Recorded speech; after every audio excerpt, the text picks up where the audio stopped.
all souls will try to reach out and comfort those who are mourning their deaths.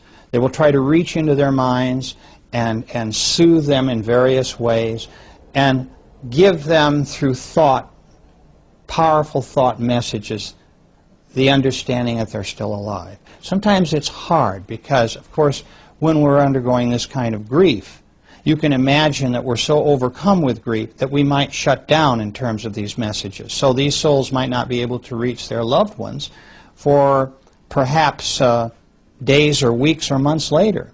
But that is the intent, to make them feel comfortable. Then, as they pull away, souls describe bright lights and tunnels, the same as the folks that tell us who have had near-death experiences that they have seen. Now, let me explain something I think is really important. We've heard a lot about people seeing religious figures who have undergone near-death experience. I find no case in all of the cases that I've had over all of the years that I've been working with people through their death experiences who have ever seen a religious figure. What they see are their spiritual guides. These are those loving beings who are their teachers, who come to them at the moment of death to guide them into the spirit world. Now, I'd like to also say that you may also see people who you have known in this life who have passed on ahead of you who will also come and welcome you back. And this, too, is a very wonderful experience. For instance, people will see their mothers, for example, or a best friend who may have died in front of them, or a brother or sister, this sort of thing. And it's a very ennobling and beautiful experience for them.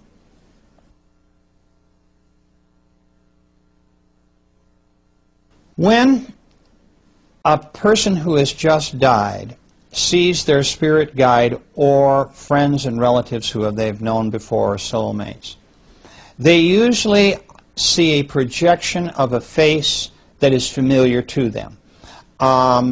They may take the face of people that they have been in the life that is familiar to the person who has just died, or a face that they particularly like that that person who has just died knows how to identify them from. And so you have a number of different faces. People will describe them as looking like ghosts as they come towards us, and maybe this is where some of our mythology about ghosts comes from.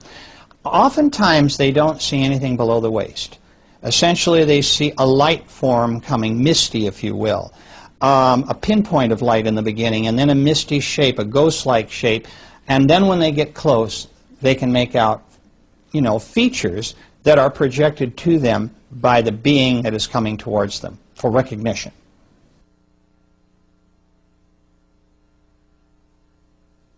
No one that I have ever put in hypnosis has ever seen any demonic figures or hell of any kind. We have heard this from some people who have had near-death experiences, not many, a few. My feeling of that is that those folks who claim that they could hear screaming, demons dragging them before a tribunal of some kind for a judgment and so forth, and all these things that are very religious in overtones in terms of fostering fear, are simply not in the minds of my clients. When someone with a near-death experience says that they thought that's what they experienced, my feeling is that their conscious mind is coming into this in terms of preconditioning. Because remember, these people are not in hypnosis. They've just been hit by a car, or they're on an operating table bleeding to death. There's all sorts of things going on in their physical bodies in the case of trauma. And so what has happened here, in my view, is that their conscious mind is on overload, and all of those fears and anxieties that they have had in their walking around state about life after death is coming back to haunt them. They are not describing what really exists in terms of being taken in front of demons and being punished and so forth. Their bright lights and tunnels are real, but when they start getting into a lot of the things that concern them in terms of their conscious fears, I suspect preconditioning. My clients tell me that the spirit world is a place of love, forgiveness, and kindness. That regardless of what they have done on earth in terms of wrongdoing, if we could use evil and wrongdoing here as perhaps the reasons why someone might be sent into an area that maybe looks like hell, This just doesn't happen according to my clients. They are taken, in fact, to an area of isolation where they are given orientation sessions in terms of what it is that they did and why they did it. There's some energy reshaping going on. I explain in the book, Journey of Souls, about this process. And I just would like to say that these people, generally, who have committed evil, will probably, of their own volition, come back as victims in their next lives. They will volunteer for those assignments. So, no, the spirit world is not a place of terror and fear.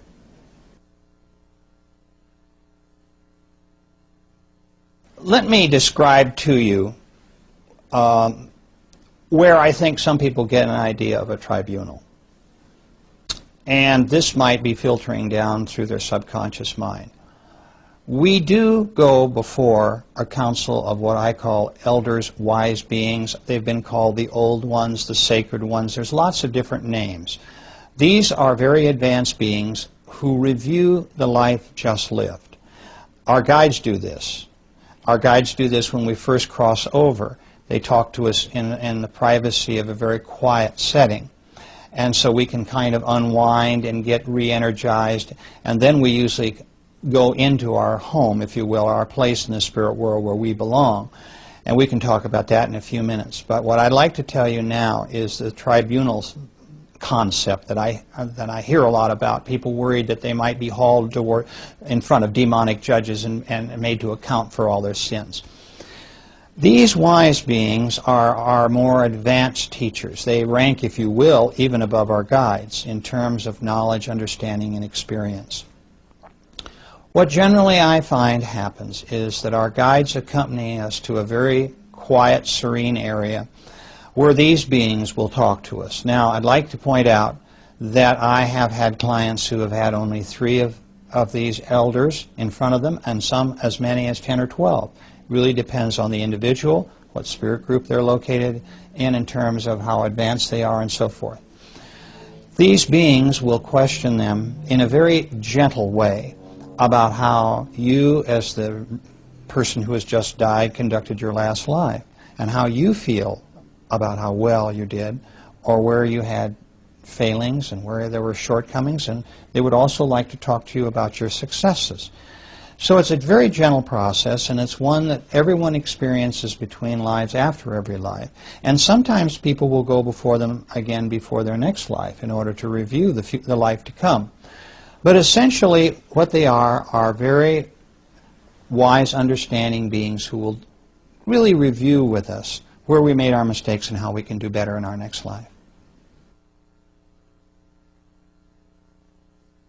This idea of very old souls and very young souls can be confusing.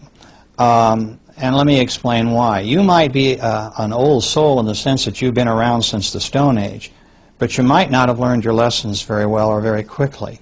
So you might be maybe going from a beginner to an intermediate as opposed to a more advanced soul, simply because you need more time and more lives to do the work that you need to do. I've had other people who have had souls that have progressed very rapidly.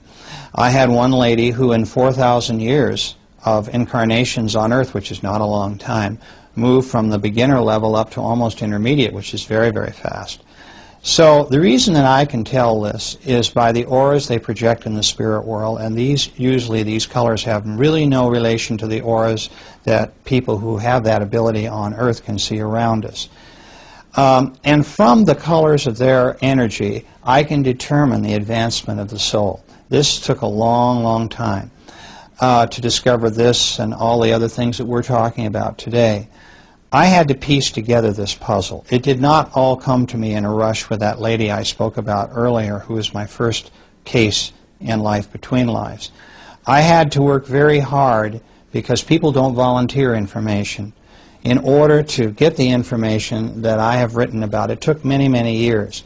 And I'd just like to say, too, that I tried to keep my work unbiased. And when I talk to you about people like guides and the council and so forth, I ask people, what do you see? Not, do you see so-and-so? So that regardless of how many cases have gone before the client I'm working with now, the material seems fresh to them. I ask open-ended questions so that they will come to me with the answers that they're going to frame in their own minds.